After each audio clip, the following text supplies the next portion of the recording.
పోలీసులు ఏమంటున్నారు? ఆదోని పోలీసులు, త్రీ టౌన్ పోలీసులు వచ్చారు, పీటీ వారెంట్ వేసి మేము తీసుకువెళ్తామని చెప్తున్నారు. ఎట్లా చూస్తారు? 3 రోజుల్లో 3 కేసులు, 3 పోలీస్ స్టేషన్లు. అంటే 67 సంవత్సరాలు ఆయనకి. నిన్న రైల్వే కోడ్ నుంచి నర్సాపేట నుంచి గుంటూరు సబ్ జైలు, మళ్ళీ ఇవాళ ఎక్కడ అంటున్నారు?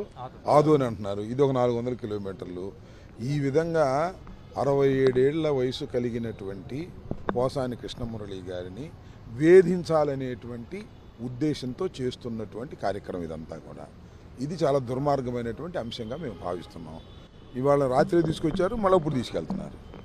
67 సంవత్సరాలు కారులో కూర్చుని, అది కూడా పోలీస్ జీప్ ఎలా ఉంటుందో తెలుసు కదా, దానిలో తీసుకెళ్తున్నారు. అంటే అనారోగ్యంగా ఉన్న వ్యక్తిని వేధించాలనేటువంటి కుట్రపూరితంగా వ్యవహరిస్తున్నారు. అది నేను చెప్పలేదు. ఒకే అంశం పైన దాదాపు 16 కేసులు అంటే ఎట్లా చూస్తారు? మొత్తం 16 కేసులు పెట్టారని తెలుస్తుంది. ఒకే అంశం మీద పెట్టారనేది అంటున్నారు. దాన్ని పరిశీలన చేయడం జరుగుతుంది. జనరల్గా ఇలాంటి కేసుల్లో 7 ఏళ్ల కన్నా తక్కువ శిక్ష పడే సెక్షన్స్ ఇవన్నీ 41A ఇచ్చి వదిలేస్తారు జనరల్గా అయితే. కానీ రిమాండ్ వేసి జైలుకి పంపడం, దీన్ని ఎట్లా చూస్తారు?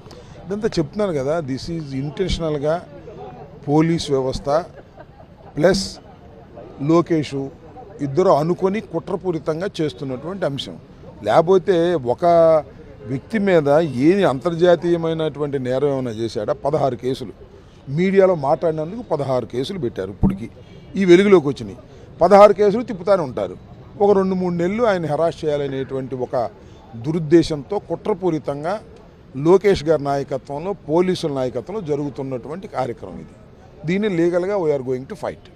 సార్, మొన్న ఓబులాపురం నుంచి ఇక్కడి నుంచి నర్సాపేట వచ్చారు, ఈరోజు ఇక్కడి నుంచి ఆదోని 100 కిలోమీటర్లు తిప్పుతూ ఉన్నారు.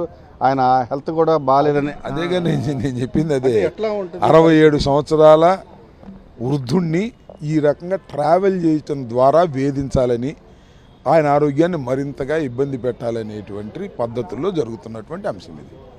అందుకన్నా చెప్పేది ఇంకేమైనా ఉంటే అడుగు చెప్తాను. సో ఇదంతా it is a pre planned of Lokesh. అది జరుగుతున్న వ్యవహారం.